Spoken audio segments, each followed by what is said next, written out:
তো আজকে ছাদে উঠতে ওরে বাপরে কি রোদের তাপ, আর ছাতা নিয়ে এসে ফুটিয়ে যখন রোদে গেলাম দেখো ছাতাটা খালি বারবার বন্ধ হয়ে যাচ্ছে, আর একটু হাওয়াতে ছাতাটা বেঁকে যাচ্ছে। ধট পুরো ফালতু ছাতা, দাঁড়া ভেঙেই ফেলে দেবো।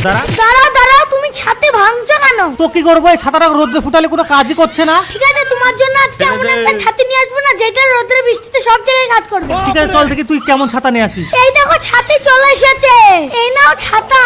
এটা কাজ করবে তো? কাজ করবে না মানে 700 টাকা দাম। ওকে চল দেখি তো 700 টাকা দামের ছাতা কেমন হয়। ঠিক আছে চলো। আরে প্যাকিংটা আবার কেমন করেছে ভাই, দেখে তো মনে হচ্ছে অনেক দামি দামি লাগছে। দেখো এই ছাতা সুইচটা টিপ দিলেই খুলে যাবে, আবার এই সুইচটা টিপ দাও বন্ধ হয়ে যাবে। ওরে বাবা, এটা আবার কেমন ছাতা, আর কোয়ালিটি কেমন হবে? দাঁড়াও দেখাচ্ছি। দেখো এর কোয়ালিটি সবথেকে খতরনাক, আর হাওয়ার মধ্যে দৌড়ালেও ছাতাটা বেঁকবে না। তাহলে সব তো হলো, বৃষ্টির মধ্যে কেমন কাজ করবে? বৃষ্টিতে কি বলছো? দেখো বৃষ্টিতেও কোনো প্রবলেমই হচ্ছে না। ভাই দেখো অন্ধকারে আবার লাইটও জ্বলে। ও ভাই পুরো 1 নাম্বার।